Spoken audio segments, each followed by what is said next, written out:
देखो, शाही परिवार था, मुगल साम्राज्य था, स्त्रियां तो वहां भी रही होंगी।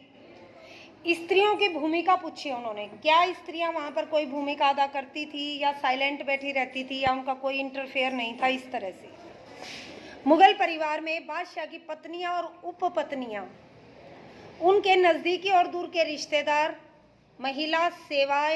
महिला जो सेविकाएं थी और गुलाम होते थे। बादशाह के परिवार में ये सारे व्यक्ति होते थे। शासक वर्ग जो था उनमें बहुपत्नी की प्रथा प्रचलित थी। एक एक आदमी कई कई पत्नियां रखता था। अब है अघा और अगाचा। ये छोटे में भी आ सकता है और बड़ों में भी। अघा और अगाचा। अब अघा क्या थी और अगाचा क्या थी? देखो, जिसकी मतलब कोई राजा था, अगर वो शाही परिवार में, मुगल परिवारों में शाही परिवारों से आने वाली स्त्रियां, मतलब किसी शाही परिवार में ही शादी करता था राजा, तो वहां से जो उसकी बेगम आती थी उसको बोलते थे अघा। क्या बोलते थे? नहीं, उनको बेगम बोलते थे, बेगम बोलते थे। ठीक है। और जो किसी दूसरे, मतलब ऐसे ही किसी पे दिल आ गया और शादी कर ली, उन्हें कहते थे अघा। पर वो शाही परिवार की औरतें नहीं होती थी। अब देखो, जो शाही परिवार से उनकी बीवी बन के आई है और जो ऐसे ही मतलब बीवी बनाई गई है, उसमें और उसमें तो डिफरेंस होगा, तो उनकी पदवी में भी डिफरेंस होता था। दहेज के रूप में नकदी और बहुमूल्य वस्तुएं लाने वाली स्त्रियों को, जो शाही परिवार से आएंगी, वो दहेज के रूप में पैसा भी लाएंगी, उनको अघाओं की तुलना में ज्यादा ऊंचा दर्जा दिया जाता था। अब नेक्स्ट है, राजतंत्र से जुड़ी महिलाओं में उपपत्नियों की स्थिति सबसे निम्न थी। अब उपपत्नियां भी थी कुछ। उपपत्नियां क्या होती हैं मुझे नहीं पता, इन्होंने अगाचा नाम दिया उन्हें। मतलब ये लिख लो आप, उपपत्नियां ना लिखो, कि राजतंत्र की महिलाओं में अगाचाओं की स्थिति सबसे निम्न थी। अगाचा उपपत्नी को बोल रहे हैं ये। उन्हें नग्द मासिक भत्ता तथा अपने अपने दर्जे के अनुसार उपहार मिलते थे। मतलब उन्हें नग्द तो मासिक भत्ता मिलता था कि महीने में तुम्हारा ये पैसे हैं, और गिफ्ट भी मिलते थे। हाँ जी, नहीं जी, जैसे मेरे हिसाब से इनको एज अ सर्वेंट ही लगा सकते हो आप, क्योंकि जो राजा के महल में, राजा के कंट्रोल में वो आ गई हैं लेडी, तो राजा का उन पर पूरा अधिकार हो जाता था। अब उनको अगर वो मासिक भत्ता दे रहा है और टाइम टू टाइम गिफ्ट भी दे रहा है कि भाई जैसे होली दिवाली जैसे जो कहीं नौकरी करते हैं ऐसे गिफ्ट मिलते हैं, तो इस तरह, और उनकी स्थिति सबसे निम्न में बताई है अगाचाओं की, तो इन्हें आप एज आ मतलब जो गुलाम सर्वेंट औरतें होती है ना, उनको लगा सकते हैं। अब है, वंश आधारित पारिवारिक ढांचा पूरी तरह से स्थायी नहीं था। वंश आधारित पारिवारिक ढांचा का मतलब है कि अब 4 पत्नियां हैं उसकी। अब वंश का जो उत्तराधिकारी है वो किसी को भी बना सकता है। अब ऐसा नहीं है कि इसी से वंश चलेगा, पहली पत्नी है या दूसरी पत्नी है, जिसको भी उसने सबसे ऊपर दर्जा दे दिया उसी के फिर पुत्र को भी आगे वो उत्तराधिकारी बनाता था।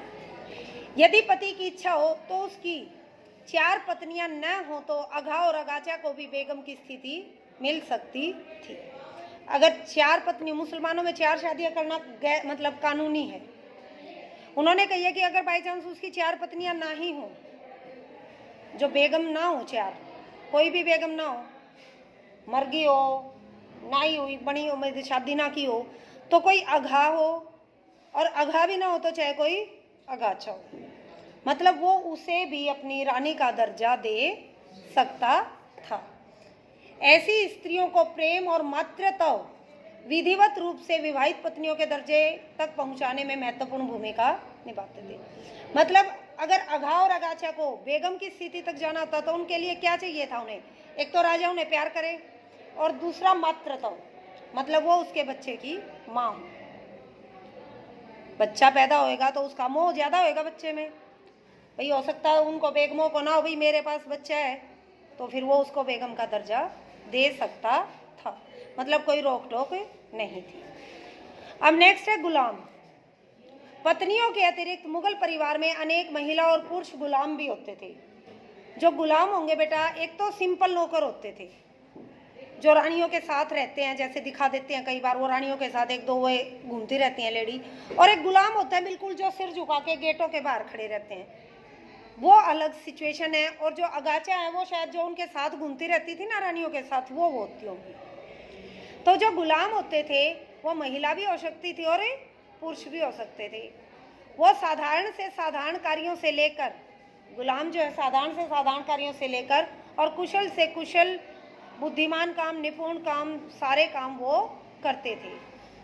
गुलाम हिजड़े परिवार के अंदर और बाहर के जीवन में रक्षक, नौकर और व्यापार में रुचि रखने वाली महिलाओं के एजेंट होते थे। अब कोई महिला है, व्यापार में रुचि रख रही है, अब उसे बाहर आना जाना पड़ेगा व्यापार के लिए, तो अब उसके साथ अगर औरतों को भेजेंगे तो मतलब उनकी रक्षा का थोड़ा सा ये होएगा कि उनका रक्षा कैसे होएगी, तो उनके साथ वो गुलाम हिजड़ों को भेज देते थे ताकि उनकी रक्षा अच्छी तरह से कर सकें, क्योंकि देखो उनमें ताकत तो ज़्यादा होती ही है। तो इस तरह से गुलाम हिजड़े परिवार के अंदर या बाहर रहने वाले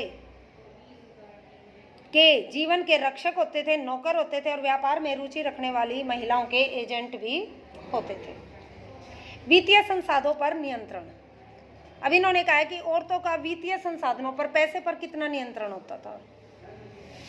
नूरजहां के बाद, जो जहांगीर की बीवी थी नूरजहां, उसके बाद मुगल रानियों ने और राजकुमारियों ने वित्तीय संसाधनों पर नियंत्रण रखना शुरू कर दिया, चाहे वो राजकुमारी थी और चाहे वो रानी थी। शाहजहां की पुत्रियां थी जहांआरा और रोशनआरा,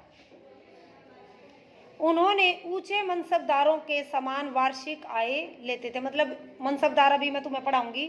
मनसबदार होते थे, एक प्रॉपर एरिया का मतलब वो दे देते थे कि तुम्हें इस एरिया का करवारी इकट्ठा तुम्हें ही करना है। तो जो शाहजहां की लड़कियां थी, उन्होंने ऊंचे मनसबदार, जो बड़े बड़े मनसबदार थे, उनके इक्वल उन्होंने अपना पद लिया हुआ था। इसके अतिरिक्त जहांआरा को तो सूरत के नगर से राजस्व भी प्राप्त करने का अधिकार था। टैक्स भी इकट्ठा करो और आप रखो।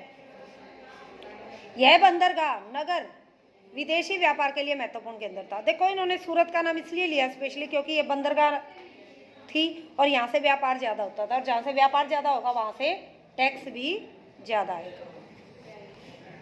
अब इन्होंने आगे लिया कि निर्माण कार्य। निर्माण कार्यों में उनकी क्या भूमिका थी? भाई कोई बिल्डिंग बनती या कुछ बनता तो उनमें उनका इंटरेस्ट था या नहीं था। तो इन्होंने कहा जहांआरा ने शाहजहां की नई राजधानी, जहांआरा शाहजहां की पुत्री थी, अभी आया है ऊपर नाम, उन्होंने जो शाहजहां की नई राजधानी थी शाहजहानाबाद, उसकी सारी डिजाइनिंग उसी ने की थी कि यहाँ पर जामा मस्जिद हो, यहाँ पर चांदनी चौक हो, यहाँ पर ऐसे लाल किला बनाया जाए। तो सारी जो ड्राफ्टिंग थी वो उसी ने की थी। शाहजहानाबाद के मुख्य केंद्र चांदनी चौक की रूपरेखा जहांआरा द्वारा ही बनाई गई थी।